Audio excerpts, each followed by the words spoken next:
Kumusta kayo guys? Hapon sa ating lahat. Noon, maraming salamat sa araw na to. Guys, sa araw na to, punta tayong palengke guys. Bili tayo ng ulam. Bago pala tayo bibili ng ulam guys, bibili muna tayo pang dessert natin mamaya. Bili ko palang ulam guys sa yung ribs ng baboy. Ang luto pala natin ito sa adobo lang. Mayroon tayong sili, sibuyas, luya at saka bawang guys. Guys, magisa na po tayo. Ngayon na po yung bawang bago sibuyas. Pagkatapos kong nilunod yung sibuyas guys, halo-halo ko muna bago ko isunod yung luya. Hinahalo-halo ko muna guys para mas lalong kumatas yung ating mga ricada. Pagkatapos ng halo-halo guys, sinunod ko na yung karne natin at halo-haloin din natin para yung katas ng ating karne maano sa pag-isa natin. Pagkatapos ng halo-halo, sunod natin yung toyo.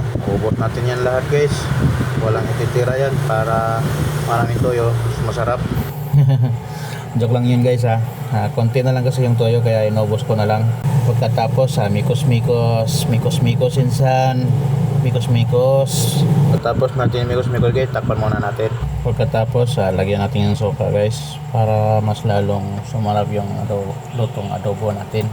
Lutuin muna natin ng ilang minuto yung soka guys. After 15 minutes pwede na guys. Bago tayo kumain, magdasal muna tayo para mas lalo tayo bigyan ng grasya sa ating Panginoong Hesus Kristo. Guys, sabayan niyo ako sa aking tanghalian o almusal ngayong araw na to.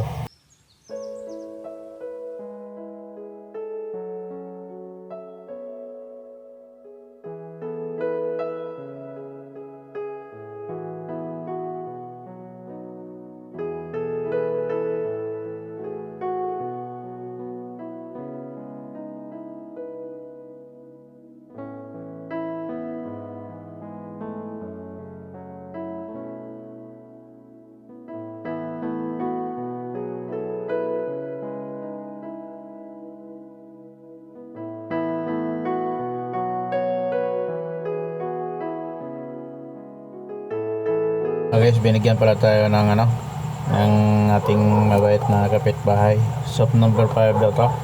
Yung itlog ng kambing at saka titi. Siyempre, binigyan naman tayo. Bigyan din natin sila ng adobo guys. Give and take lang ba?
nanonood naman kayo sa aking video, pa-share na lang po at saka follow. Ayun lang po. Maraming salamat. I love you to all.